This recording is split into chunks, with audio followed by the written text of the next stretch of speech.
안녕하십니까. 부동산학개론 정동혁입니다. 자, 오늘은 507페이지 지역 분석과 개별 분석을 보도록 합니다. 자, 원래 지역 분석과 개별 분석도 매번 한 문제씩 출제가 되던 아주 중요한 부분이에요. 그러니까 감정평가에서는 이 지역 분석과 개별 분석은 아주 기본이 되고요. 아주 중요한 그런 부분이에요. 그런데 뭐 공인중개사 시험에서는 이게 최근에 잘 안 나오다가 이제 아주 근래에 한 번 정도 나온 적이 있었는데요. 이거는 너무 외울 게 너무 쉬워서 그런지 그 이유는 잘 모르겠지만 어쨌든 이거는 좀 공부할 게 그리 많지는 않아요. 많지는 않은데 상당히 중요하다. 이렇게 이제 정리를 하시면 되겠고요. 자, 507페이지 보시면 지역 분석과 개별 분석의 뜻이 나옵니다. 그래서 그거 나오고요. 그다음에 508페이지 보시면 지역 분석과 개별 분석 비교가 나오죠. 그 비교표 하나 정도만 여러분들이 꼭 암기를 해두시면 쉽게 정리가 되는 거죠. 이쪽에서는. 그리고 이제 그쪽에서 이제 낼 게 없으면 508페이지 거기 대상 지역 인근 지역이나 유사 지역, 동일 수도권의 특징들 이런 것에서도 내기도 하고요. 심지어는 511페이지 인근 지역의 라이프 사이클 수명 현상이라 하는 거죠. 거기서 내기도 합니다. 그러나 인근 지역의 라이프 사이클이나 또는 지역 분석의 대상 지역 이것은 상대적으로 덜 중요한 것이고요. 사실은 508페이지 지역 분석과 개별 분석의 비교 이게 이제 가장 중요하다라고 보시면 되겠어요. 어쨌든 그 부분을 보도록 하자. 자, 일단 지역 분석과 개별 분석인데요. 여기서 지역 분석 그러면 요거는 우리가 이제 지역 요인이 있었죠. 우리가 평가를 하기 위해서 가치 형성 요인이라는 게 있었어요. 그러니까 가치 발생 요인에 영향을 주는 그런 요인들이 가치 형성 요인인데요. 이런 가치 형성 요인의 내용 중에서 일반 요인이 있었고 지역 요인이 있었고 개별 요인이 있었어요. 그때 일반 요인은요. 전국의 모든 부동산에 다 영향을 주는 요인들이 일반 요인이었었죠. 그래서 그 일반 요인을 분석하는 것이 바로 시장 분석이었었고요. 시장 전체의 분석이죠. 그리고 이제 지역 요인을 대상 부동산이 속해 있는 동일한 시장 지역, 그 지역 요인을 분석하는 것이 바로 지역 분석이 되겠고요. 그 다음에 개별 요인을 분석하는 것이 바로 개별 분석이 되겠어요. 자, 여기서 이제 지역 분석이고요. 이 지역 분석과 개별 분석이 있는데, 자, 여기서 우리가 지역 분석이다 그러면 요거는 개별 분석과 더불어서 이제 먼저 어떤 걸 먼저 하고 어떤 걸 나중에 하느냐. 그럼 당연히 선후 관계가 있다는 얘기죠. 선후 관계가 있다. 그래서 지역 분석을 한 다음에 개별 분석으로 들어가야 됩니다. 왜냐하면 어떤 부동산을 평가하는데 그 부동산이 속해 있는 부지, 그 부지만 막 분석을 해. 그러면 그 부지가 주변 이용, 인근 지역, 가까운 이웃 지역 또는 동일한 시장 지역 얘네들의 이용과 어떤 그 관계가 있는지 이런 것들도 모르고 그냥 막 들어가서 분석해 본다 해서 그게 가격이 나오냐? 절대 나오지 않는다는 얘기죠. 그러니까 개별 분석을 먼저 해서는 지역 분석이라는 어떤 기준, 표준이 있고 난 다음에 개별 분석으로 들어가야 제대로 된 분석을 할 수 있지. 거꾸로 작은 데서부터 큰 데로 확산되면 안 된다 이런 얘기죠. 그래서 선후 관계가 있다. 그러니까 먼저 내가 어떤 부동산을 평가하기 위해서는 그 부동산이 속해 있는 주변 지역들을 먼저 가격 수준은 얼마나 되는지 또 이용은 어떻게 하고 있는지 이런 것들을 먼저 조사를 하고 그다음에 그러한 표준적 이용이나 또는 가격 수준 내에서 대상 부동산은 이용을 주변 토지와 잘 하고 있는지 적합한 이용을 하고 있는지 못 하는지 그리고 이제 개별 부동산은 또 그게 서로 내부 구성 요소들이 잘 어울리는지 균형을 이루고 있는지 이런 것들을 판단함으로써 이제 최종적인 어떤 부동산 가격이 나올 수 있는 것이죠. 그래서 지역 분석을 통해서는 요거는 이제 그 주변 지역들의 표준적 이용과 그다음에 가격 수준이 파악이 될 수 있는 것이죠. 자, 그런데 개별 분석을 하게 되면 이것은 대상 부동산이 자, 이용을 최고 최선으로 하고 있느냐 이걸 알 수 있는 거죠. 그래서 최유효 이용 여부와 최유효 이용하고 있으면 가격을 높게 평가하고요. 이용 못하면 가격을 낮게 평가한다 그랬죠. 그래서 이제 이건 구체적인 가격이 결정이 된다. 이렇게 정리를 하시면 돼요. 그래서 이렇게 이제 하시고요. 그 다음에 지역 분석과 관련이 있는 가격 재원칙 중에서 지역 분석과 관련이 있는 놈이 뭐라 그랬어요? 지역 분석, 그러니까 지읒자 돌림이죠. 그러니까 적합의 원칙이라고 그랬어요.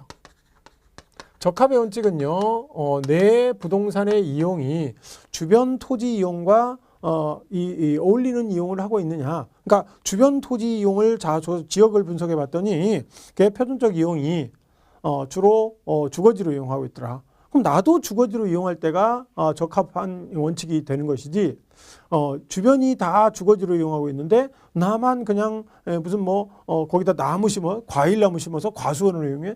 그러면 이용이 잘못하는 거죠. 그래서 적합의 원칙에 어긋났다. 그러면 이제 이런 것들은 경제적 감가를 한다 그랬어요.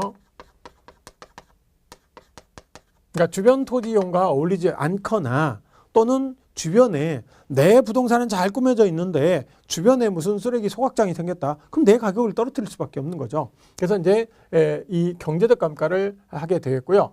그 다음에 개별 분석을 했을 때는 자, 최유효 이용 여부 이런 걸 판단하는 거. 그래서 가격이 높거나 낮음을 결정을 하는데 이게 이제 내부 구성 요소들이 최고 최선으로 잘 어울려 있느냐. 이건 균형의 원칙과 관련이 있죠. 그 다음에 균형의 원칙에 어긋났다. 그러니까 내부 구성 요소들이 과잉 설비가 있거나 과소 설비가 있다. 그럼 어떻게 된다 그랬어요? 기능적 감가를 한다 그랬죠? 기능적 감가를 하게 됩니다. 그래서 이것들은 딱 요 정도만 정리하시면 되겠고요. 지역 분석은요, 대상 부동산이 속해 있는 시장 전체를 보는 거죠.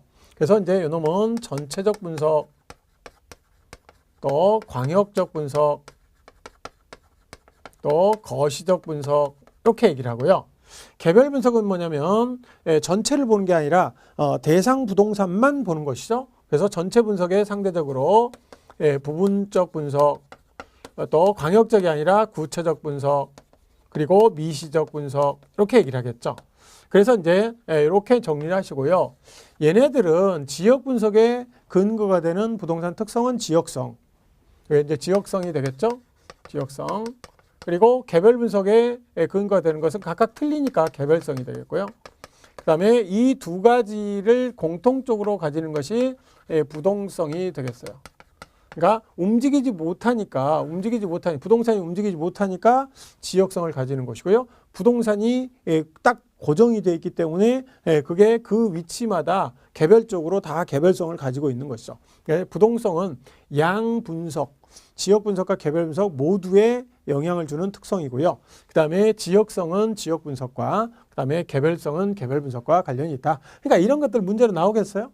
개별 분석인데 개별성, 지역 분석인데 지역성, 이거 안 나오겠죠. 그러니까 결국 이 지역 분석과 개별 분석은 부동성과 관련이 있다, 둘 다다. 그러니까 이런 이제 부동산의 특성과 관련돼서 나올 수 있는 것들은 거의 없다라고 보시면 되겠어요. 어쨌든 부동성은 양자의 관련이 있다라는 걸 알아두시고요. 지역 분석, 지역성, 개별 분석, 개별성과 관련이 있고, 그다음에 전체, 부분, 광역, 구체, 거시, 미시 이렇게 보시면 되겠죠. 그러니까 지역 분석은 시장 전체를 보는 거예요. 시장 전체 또는 가까운 이웃적인 인근 지역 전체를 보는 것이고요.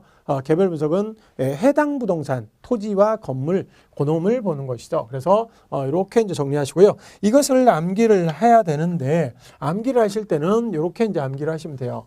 요거부터 쓰면요, 선지표, 그다음에 후, 개, 최 이렇게 이제 암기를 하시면 돼요. 그래서 요거는 선지표, 그다음에 후, 개, 최 이렇게 암기를 한다라는 거죠. 그러니까 먼저 하고 지역 분석, 편적 이용. 편적 이용이라는 것은 일반적 이용이라고도 얘기를 합니다. 그러니까 어떤 지역이 있으면요, 여러 가지 용도로 쓰고 있어요. 지역은. 그래서 그 지역의 표준적 이용이다. 그러면 주된 용도를 표준적 이용이라 그래요.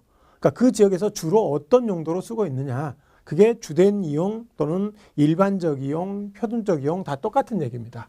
그래서 표준적 이용을 파악하는 것이고요. 그때 표준적 이용으로 할 때 가격 수준이 얼마냐. 가격 수준이 그러니까 주로 이 지역은 상업지로 쓰고 있고 가격 수준이 제곱미터당 뭐 1,000만 원이다. 그러면 그것이 이제 바로 가격 수준이 되겠죠. 그래서 가격 수준은 얼추 가격이죠. 가격 수준이니까. 그러니까 구체적으로 얼마다 이런 거 아니에요. 대상 부동산은 하나하나 구체적으로 들어가야 구체적인 가격이 나오는 것이고요. 이건 가격 수준이죠. 그래서 그렇게 정리를 하시면 되겠어요. 자, 그 다음에 개별 분석으로 간다. 나중이고요. 최유효 이용은 그 부동산이 최고 최선으로 이용하고 있느냐. 그걸 판단을 하는 것이고요. 그래야지만이 구체적인 가격이 결정이 되는 거죠. 그러니까 최유효 이용 하고 있으면 이 가격을 높게 평가하는 것이고요. 이용 못하면 가격을 좀 낮게 평가하는 거죠. 그 기준이 바로 이 표준적 이용과 가격 수준을 토대로 해서 개별 분석을 하게 되는 것이죠. 그래서 이렇게 정리하시고요. 그 다음에 적합의 원칙은 주변 환경과 어울리면 이게 가격을 높게 평가하고요. 어울리지 못하면 이제 감가를 하는데 그런 게 이제 경제적 감가가 되겠죠. 근데 경제적 감가는요. 이것은 회복 불능 감가라고 얘기를 합니다. 회복 불능 감가. 그리고요. 기능적 감가는요. 회복 가능도 있고요. 자, 회복 가능도 있고 회복 불능도 있습니다. 회복 불능 감가도 있다. 이건 이제 무슨 소리냐면 자, 경제적 감가는요. 이런 거예요. 예를 들어서 어떤 토지가 있는데요. 어떤 부동산이 있어요. 자, 이 부동산이 있는데 주변에 뭐가 있냐면 이 전철역이 있었어요. 전철역이 이렇게 전철역이 여기에 있어 전철역이 딱 생겼어요. 그러니까 이게 전철역이 생겨서 이게 가치가 높아졌어요. 그런데요, 전철역이 갑자기 딴 데로 이게 폐쇄가 되면서 또는 기차역이 폐쇄가 되면서 여기에 안 서요. 그러면 전철역이나 기차역이 있었을 때 이 가격이 높게 평가됐는데요. 이게 전철역이 사라지면서 이게 가치가 떨어졌어요. 주변 환경이 열악해져 가지고 이게 시장성이 감퇴돼 가지고 이게 없어짐으로써 사람들도 안 찾아오고 그러면서 가격이 떨어졌어요. 이런 것들을 경제적 감가라고 그래요.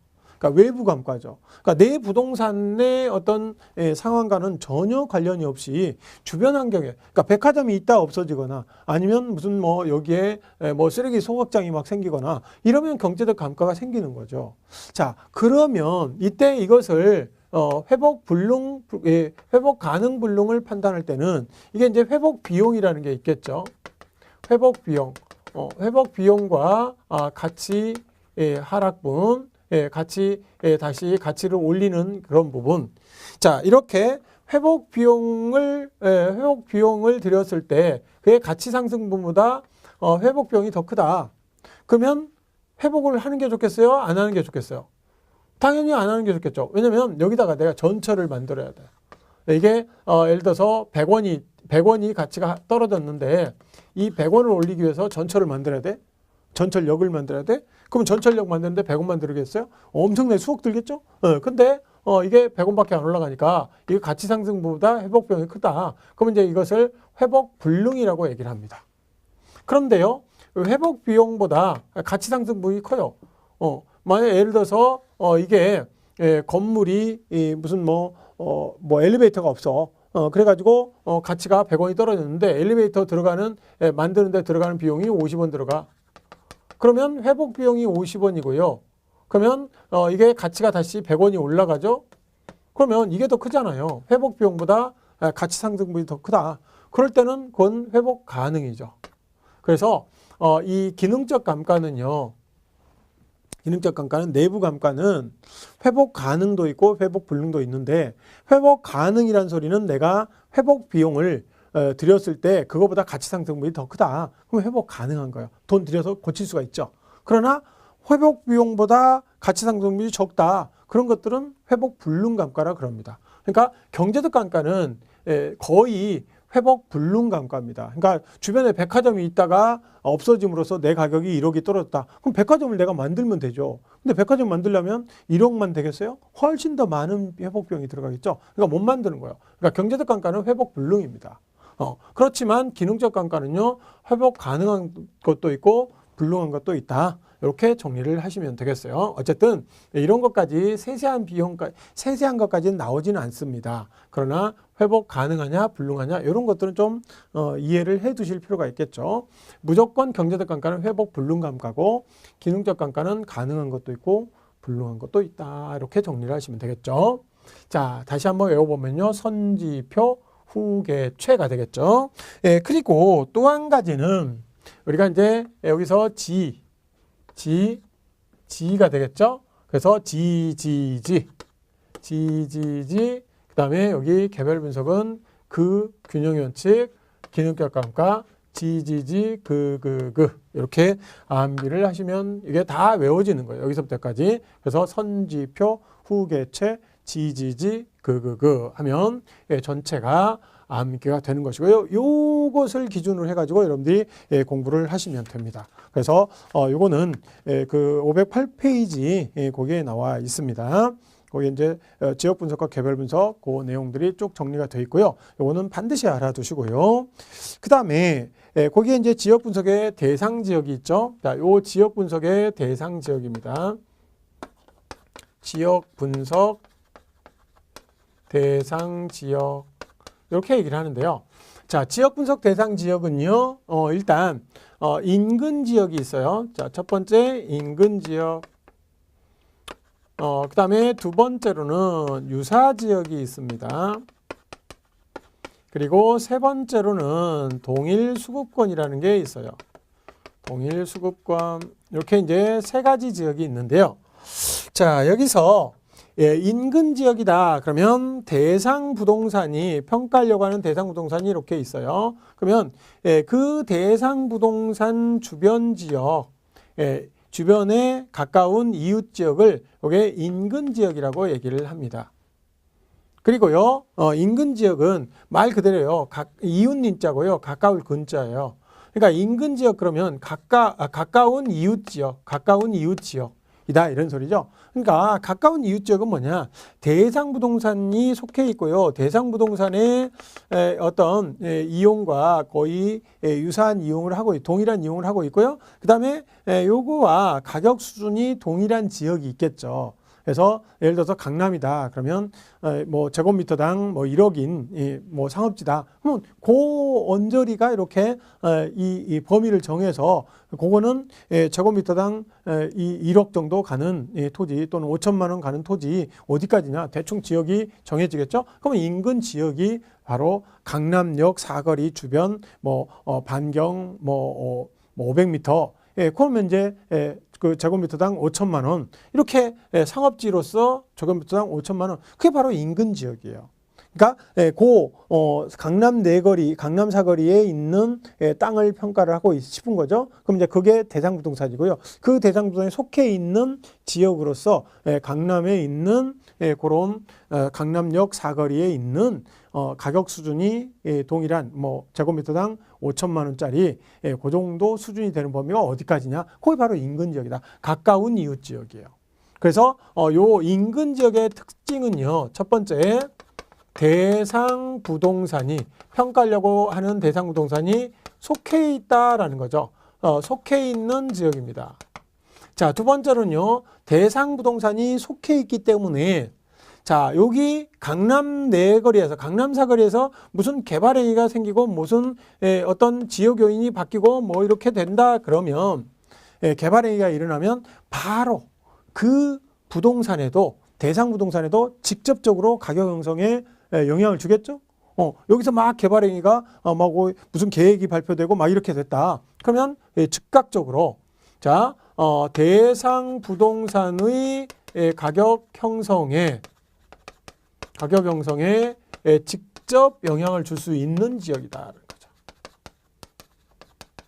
그런 얘기죠. 그리고 이제 인근 지역은 가격 수준이 동일한 지역이다라는 것이죠. 그러니까 이게 이제 이 표준적 이용과 가격 수준이 동일한 지역, 그게 이제 인근 지역이라고 얘기를 합니다. 그래서 508페이지 보시면 거기에 인근 지역이란 대상이 속한 지역으로서 부동산의 이용이 동질적이다. 그런 얘기는 표준적 이용이 동질적이고, 그 다음에 지역 요인을 공유하는 그런 지역이다. 이렇게 이제 얘기를 하고 있는데, 지역 요인을 공유한다는 얘기가 그 지역의 여러 가지 가치 형성 요인이나 이런 것들이 공유하는 그런 지역이죠. 그래서 동그라미 1번에 대상이 속해 있다. 그 다음에 가치 형성에 직접 영향을 준다. 그리고 이제 동질성이 있기 때문에 상호 대체 경쟁 관계 이런 관계가 있고요. 그 다음에 여러 가지 그렇게 돼 있죠. 자, 그런데 이때 이제 지역 인근 지역의 범위를 정하는 것은 감정평가 규칙에 딱 정해져 있는 것이 아니라 이것은 평가사가 나름대로 주관에 의해서, 그러니까 나름 지식과 어떤 경험 이런 것에 의해서 결정하는 것이에요. 그러니까 모든 평가사가 이 부동산 평가할 때는 인근 지역 어디까지 해야 돼?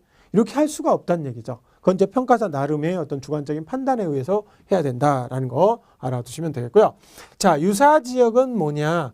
유사라는 말은 뭐와 유사하냐? 그러면 인근과 유사한 지역이에요. 그러니까 인근과 가격 수준이 유사한 지역을 의미를 합니다. 그래서 요거는요 509페이지에 유사 지역이 나와 있죠. 그래서 요 놈은 인근 지역과 가격 수준이 유사한데요. 요게 일단 대상 부동산이 속해 있지 않다라는 것이죠. 그러니까 대상 부동산이 속해 있지 않은 지역이에요. 그러니까 여기에 이렇게 인근 지역이 이렇게 범위가 이렇게 있으면요. 요게 시장, 동일 시장 지역이요. 시장인데요. 요 유사 지역은 요런 데가 유사 지역이요. 대상이 속해 있지 않죠. 그리고 유사 지역은 여러 개가 있을 수도 있어요. 그래서 대상이 속해 있지 않고요. 그러니까 강남 사거리다 그러면 뭐 교대 사거리 또는 역삼역 사거리 뭐 이런 데가 역삼역 주변 또는 교대역 주변 뭐 삼성역 주변 뭐 그런 것들이 바로 유사 지역이 될 수 있겠죠. 그리고 이런 것들은 대상 부동산의 가격 형성에 유사 지역이니까요. 이놈은 직접 영향을 못 주고요. 간접적으로 영향을 줄 수 있다. 이런 얘기죠. 왜냐하면 교대에서 무슨 개발행위나 무슨 계획이 발표됐다. 그러면 강남에도 영향을 미치겠죠. 그래서 같은 강남 시장이라는 그런 그 동일한 시장 지역에 속해 있다라는 것이죠. 그래서 요놈은 세 번째 가격 수준이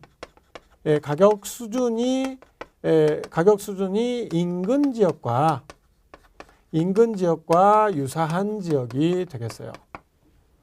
그래서 유사 지역은 이렇게 세 가지 정도 정리를 하시면 되겠죠. 자, 그다음에 동일 수급권은요.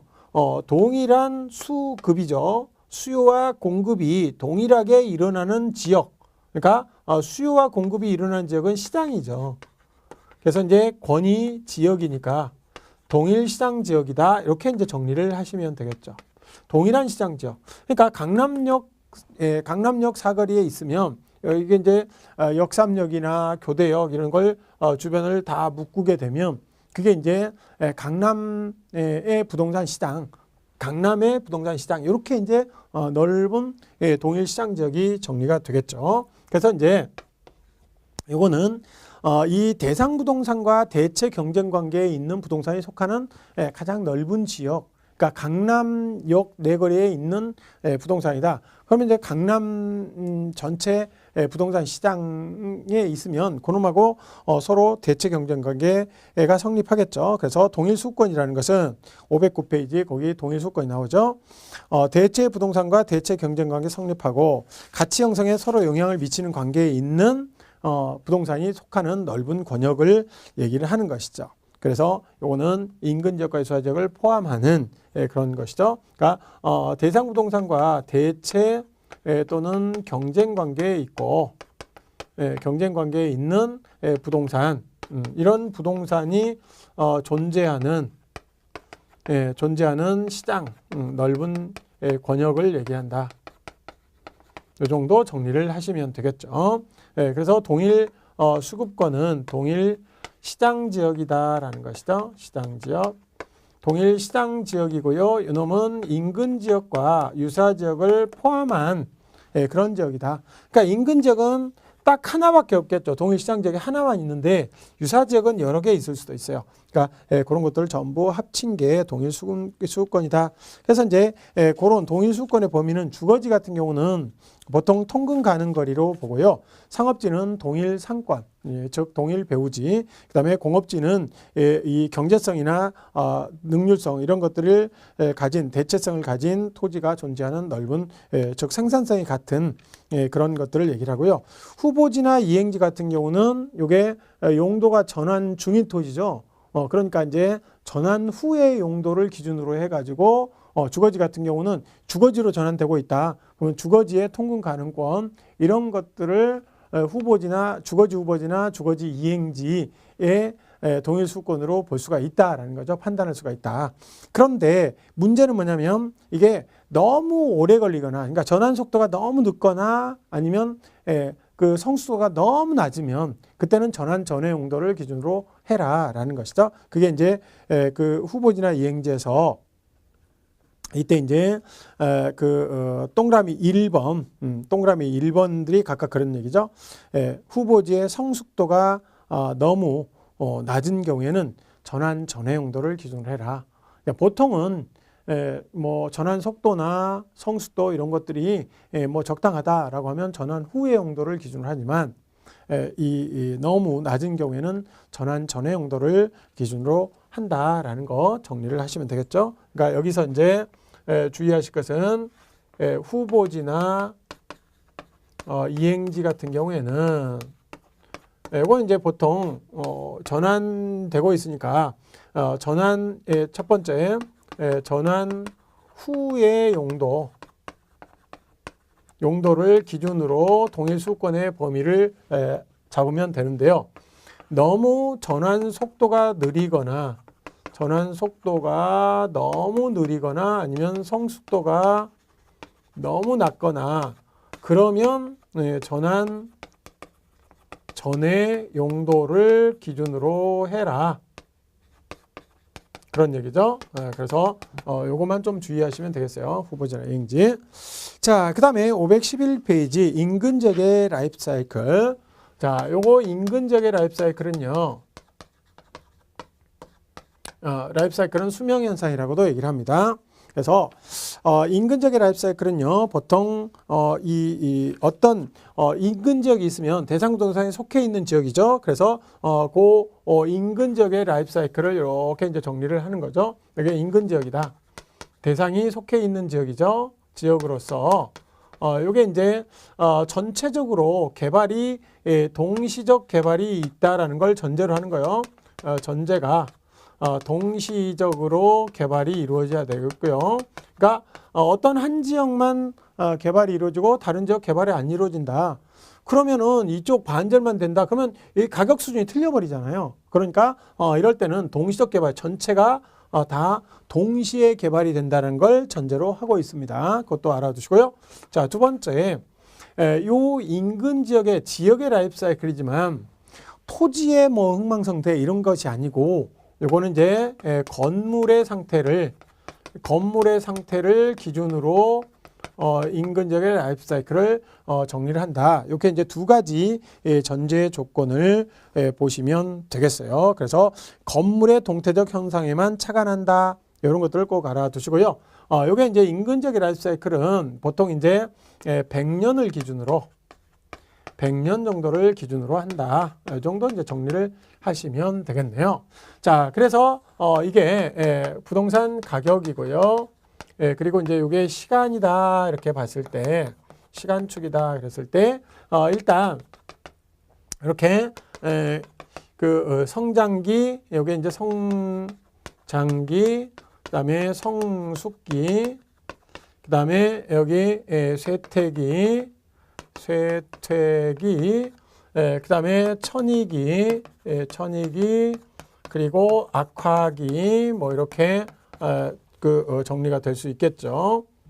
자, 여기까지 이렇게 쭉 하게 되면 이렇게 그러니까 이제 악화기, 그다음에 이제 완전 폐물 단계 뭐 이렇게 이제 가게 되겠는데요.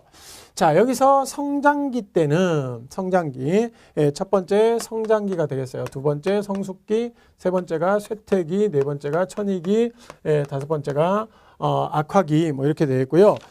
그래서 그까지 5개로 이제 보통 나누어지는데요. 자, 성장기 때는 이제 토지에다가 이렇게 개발이 일어나니까 이때는 굉장히 이렇게 가격이 폭등하게 됩니다. 그래서 성장기 때는 신개발이나 또는 재개발 이런 것들이 일어나니까 과거에 있었던 건물들을 싹 까부시고 새로운 주택들이 들어서겠죠. 그러니까 성장기 때는 특징이 뭐냐면 이게 이제 재개발이나 또는 재건축이 활발하게 이루어진다라는 것이고요. 그럼으로써 지가 상승률이 최고인 단계가 됩니다. 지가 상승률이 엄청 올라가죠. 지가 상승률이 팍 뛰죠. 이렇게 되는 것이고요. 그 다음에 지역 내 경쟁이 심화되고요. 지역 내 경쟁이 꽤 엄청나게 심화되고요. 그 다음에 네 번째로는 이때는 이제 재개발 재건축이 일어난다는 소리는 요거는 바로 상향여가가 발생하는 그런 단계가 되겠죠. 그래서 여기서 이제 지가 상승률이 최고인 거 요거 이제 꼭 기억을 해주세요. 요거는 꼭 기억을 해주시고 그다음에 이제 상향여가 이 정도 정리를 하시면 되겠네요. 자, 그다음에 성숙기 때는 요때는 이제 이렇게 가격이 이제 안정이 되는 거죠. 그래서 약간 상승이 있거나 뭐 이런 정도입니다. 그래서 성숙기는 요거는 이제 안정기라고도 얘기를 합니다. 그래서 지가 수준이 안정된 단계고요. 그다음에 요거는 여기는 지가 상승률이 최고죠. 그러나 여기는 지가 수준이 높잖아요. 그래서 지가 수준이 최고인 단계다. 요거하고 요거 두 가지는 꼭 구별을 하셔야 됩니다. 요거 두 가지는. 그래서 알아두시고요. 이쪽에는 이제 서로 안정기에는 지역 수준이 경제적 수준이 지역 수준이 안정이 되는 거죠. 지역 수준 경제적이나 뭐 이런 것들이 안정이 되는 단계다. 이렇게 이제 보시면 되겠고요. 자, 여기는 보통 이 어떤 부동산들이 거래가 되냐? 그러면 기존 부동산 거래가 활발한 거죠. 네, 그래서 새로운 부동산, 신축 부동산, 여기는 주로 신축 부동산들이 거래가 되겠죠. 그러나 여기는 기존 부동산들이 거래가 되지 더 이상 짓지 못하는 거죠. 그러니까 성장기 때는 여기저기서 막 이렇게 이 건축이 일어나는데요. 안정기가 들어가면 더 이상 집을 지을 수 있는 땅이 없는 거예요. 이렇게 돼 있는 거죠. 그러니까 이제 기존의 주택들만 거래가 되겠죠. 자, 쇠퇴기 때는요, 그야말로 지가가 서서히 이렇게 떨어지기 시작하는 거예요. 서서히 떨어지는데 이게 이제 지가가 서서히 떨어지니까 건물의 내용 연수가 경제적 내용 연수가 이제 서서히 만료되는 시기가 되니까 이때는 이제 하향여가가 이게 이제 가장 중요한 건데요. 하향여가가 시작되는 단계예요. 시작이란 말에 꼭 알아두세요. 하향여가가 시작된다. 하향여가라는 것은 고소득층들이 다른 데로 이사를 가고 주택이 낡고 노후화되면 그때 이제 저소득층들이 들어오기 시작하는 거죠. 그러니까 어떤 한 지역, 어떤 한 주택에 이제 고소득층이 살다가 저소득층들이 이렇게 들어오기 시작하면 동시에 개발됐기 때문에 이게 저소득층이 하나가 들어오기 시작하면 이제 앞으로 계속 들어오게 되는 그런 것들을 시작하는, 오픈하는 단계죠. 자, 그리고 이게 가장 길죠. 기간이 가장 길다. 기간이 길다라는 것이고요. 그 다음에 이쪽에서는 주민의 그 구성이 이제 그 소유자가 차지하는 것보다는 임차인들이 자꾸 들어오게 되는 거예요. 그래서 이제 많아지게 되었고요. 요거는 이 점차 이게 가격이 내려가다가 이렇게 내려가는 거죠. 그러니까 하향여가는 상당히 기간이 긴 단계고요. 그러니까 전체 100년이라면 이게 쇠퇴기가 약 50년, 50%를 이 쇠퇴기가 차지합니다. 그러니까 가장 긴 단계죠. 근데 여기서 이제 이렇게 하향료가 시작되면 이제 재개발 전투 할 수 있는 거죠. 그래서 이제 여기는 재개발이나 또 재건축을 할 수 있죠. 이렇게 되면 이제 새로 여기서부터 다시 개발기가 즉 성장기가 다시 시작돼서 이렇게 새로운 사이클이 성립될 수 있는 있는 시기다라는 거죠. 그다음에 이제 천이기는 요거는 좀 알아두셔야 되는데요. 이때는 천이기는 하향여가가 활발하게 일어나는 단계입니다. 활발한 단계. 그리고 이제 하향여가 활발하다는 얘기는 여기저기서 막 그 저소득층들이 마구 들어오는 거죠. 이렇게 하향여가는 저소득층들이 막 밀불듯이 들어오는 거예요. 여기저기서. 그러니까 쇠퇴기 때 시작되고요. 여기 천이기 때는 활발하다라는 걸 꼭 기억을 해주세요. 그 다음에 활발하고요. 요놈들은 활발하니까 이게 여기서 재개발 재건축이 있었던 게 아니고 여기까지 이제 내려온 거죠. 그럼 이제 여기서는 급격하게 이제 가격이 떨어지면서 이제 집가 수준도 낮고 임대료도 낮고 그러니까 이때는 이제 저소득층들이 이 지역 가면 싸게 얻을 수 있어. 그래서 저소득층 수요가 왕창 몰립니다. 몰리게 되면 어떻게 되냐? 그 수요에 의해서 일시적으로 가격이 이렇게 올라갈 수도 있다라는 것이죠. 그래서 저소득층들의 수요 증가로 인해서 가격의 일시적인 상승 현상이 나타날 수 있다. 이게 이제 특징이에요. 특징. 그러니까 저소득층들의 수요 증가로 인해서 가격의 일시적 상승 현상이 나타날 수 있다. 그래서 요거 두 가지 하향여가 활발한 거 이거 하고 그다음에 이 일시적인 가격의 상승 현상 이게 나타날 수 있다. 악화기는 이제 놔두면 이제 이렇게 가격이 급격하게 하락하는 개선이 없이 그러면 이제 슬럼화 단계로 가는 것이죠. 그래서 천이기 때는 이때는 이제 집가는 계속해서 하락하고 그다음에 하향여가 현상의 본격화됨으로써 집가가 일시적으로 상승하기도 한다. 왜? 저소득 수준이 낮은 사람들, 이런 사람들이 저소득층들이 막 몰리게 되니까 그 사람들의 수요의 증가로 인해서 일시적인 가격 상승 현상이 있을 수 있다. 이렇게 이제 정리를 하시면 되겠네요. 자, 이번 시간에는 지역 분석과 개별 분석을 봤는데요. 지역 분석과 개별 분석은 상당히 평가에서 아주 중요한 위치를 차지하고 있어요. 그래서 우리가 이제 간단하게 선지표, 후계처, 지지지, 이렇게 이제 암기를 해두시면 이건 이제 확실하게 알 수가 있겠고요. 그 다음에 이 나머지 뭐 인근 지역의 라이프 사이클이나 또는 지역 분석의 대상 지역 이런 것들은 뭐 그렇게 시험 문제로 자주 나오는 부분은 아니지만 그러나 지역 분석의 대상 지역에서 인근 지역과 유사 지역의 차이, 동일 수권의 그런 개념 이런 것들은 좀 정리를 해두실 필요가 있겠죠. 자, 오늘은 여기 하시고요. 다음 시간에는 514페이지의 감정평가 방식에 대해서 살펴보도록 하겠습니다. 자, 오늘 수고 많이 하셨습니다. 감사합니다.